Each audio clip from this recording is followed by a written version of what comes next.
अस्सलाम वालेकुम my YouTube family, आप सब कैसे हैं? उम्मीद करती हूँ आप सब ठीक होंगे। अल्हम्दुलिल्लाह हम भी ठीक है। तो जी ये घर हमने लिया था, ठीक है, ਤੁਹਾਨੂੰ ਵਹਾਣਾ ਵੀ ਨਸੀਬ ਨਹੀਂ ਹੋਇਆ ਤੇ ਅਸੀਂ ਛੱਡਣ ਵੀ ਲੱਗੇ ਆ। ठीक है, इस घर ਦਾ ਹੁਣ ਕੀ ਮਸਲਾ है? कौन सा? हाँ हाँ हाँ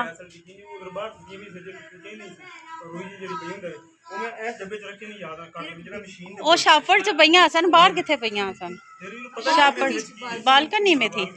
अच्छा ਤੇ ਜੀ ਆ ਅਸੀਂ ਘਰ ਲਿਆ ਸੀ ਤੇ ਇਹ ਸੈਪਰੇਟ ਹੀ ਸੀ, ਜਿਨ੍ਹਾਂ ਨੇ ਲੈ ਕੇ ਦਿੱਤਾ ਸੀ ਨਾ, ਉਹਨੇ ਕਿਹਾ ਸੈਪਰੇਟ। ਆ ਵੇਖੋ ਮਾਸ਼ਾਅੱਲਾ ਮਾਸ਼ਾਅੱਲਾ ਕਿੰਨਾ ਸੋਹਣਾ ਘਰ ਬਣਦਾ ਪਿਆ। ਅੱਲਾ ਕਿਸਮਤ ਚ ਕਰੇ। ਜਾਂ ਅੱਲਾ ਸਾਨੂੰ ਤਾਂ ਛੋਟਾ ਜਿਹਾ ਚਾਹੀਦਾ, ਐਡਾ ਵੱਡਾ ਤੇ ਸਾਡੀ ਔਕਾਤ ਹੀ ਨਹੀਂ ਕਿ ਅਸੀਂ ਲਈਏ। ਤੇ ਸੋਚਿਆ ਇਹ ਹੀ ਸੀ ਕਿ ਬੱਚੀਆਂ ਵਿਚਾਰੀਆਂ ਕਿਹੜਾ ਕਿਹੜੇ ਜਾਂਦੀਆਂ ਨੇ, ਤੇ ਚਲੋ ਇਸ ਘਰ ਦੇ ਵਿੱਚ ਛੱਤ ਹੈਗੀ ਹੈ, ਛੱਤ ਯੂਜ਼ ਕਰਨਗੀਆਂ। ठीक है, जिंदे को लियाए उसका एक सलोन है उस भाई का। ठीक है, तो उन्हें कहा कि बाजी मैं नीचे वाला पोर्शन रेंट तो नहीं दिता, मेरे को एक परदेसी बच्चा 15-16 साल का, तो वह कदी आके रात को सौंदा है 2-2:30 बजे लेट नाइट, सुबह चला जाता है। असी क्या चलो ठीक है, कहते सैपरेट वाला ही हाल है। हुण एक गराज चो ही साडा दरवाज़ा सी।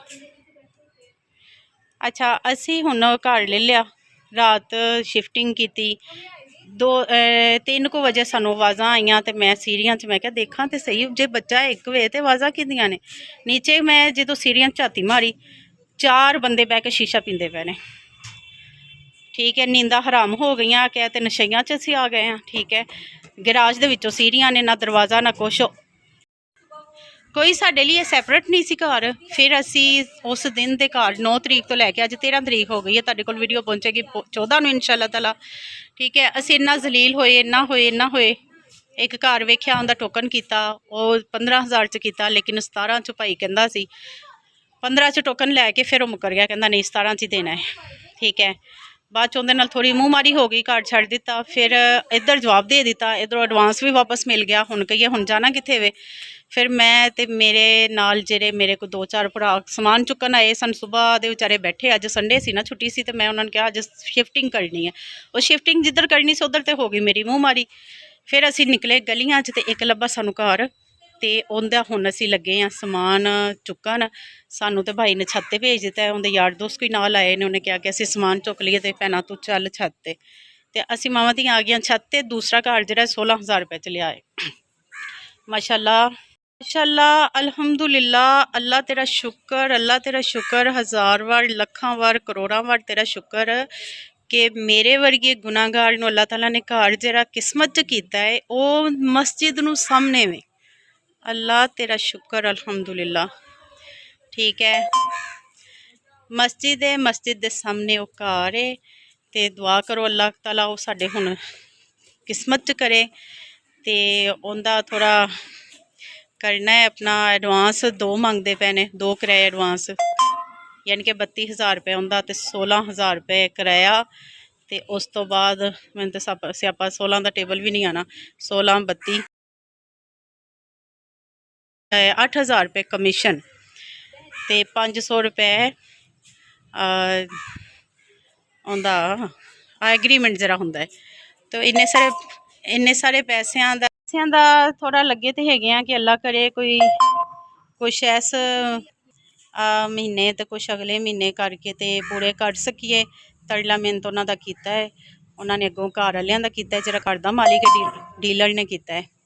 ठीक है, तो असी इंशाअल्लाह ताला हुण उधर शिफ्ट हो जाएंगे। साडे घर के सामने मस्जिद है अल्हम्दुलिल्लाह।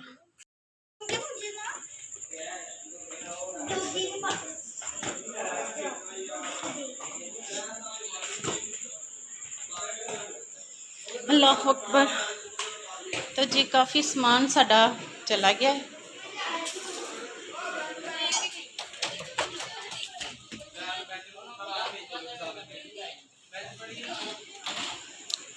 अल्लाह अकबर।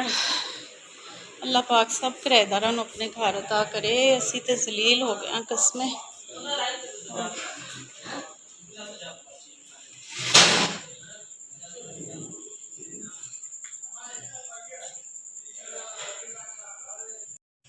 तो जी पखीवास झुली चुक बेचारे आ गए ने नवे घर।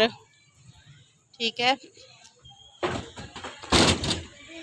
ਹੁਣ ਸੁਬਾਹ ਤੁਹਾਨੂੰ ਦੱਸਾਂਗੇ ਘਰਪੁਰੇ 'ਚ कोई सेटिंग करते हैं, व्लॉग बनावांगे, थोड़ा बहुत घर दिखावांगे। ओके जी, दुआ में याद रखिएगा, अपना ढेर ख्याल रखिएगा और दुआ भी कीजिएगा कि अल्लाह करे, अल्लाह ताला सब किराएदारों को अपने घर अता करे और हमें भी आमीन या रब्बुल आलमीन। ओके जी, अल्लाह हाफिज़।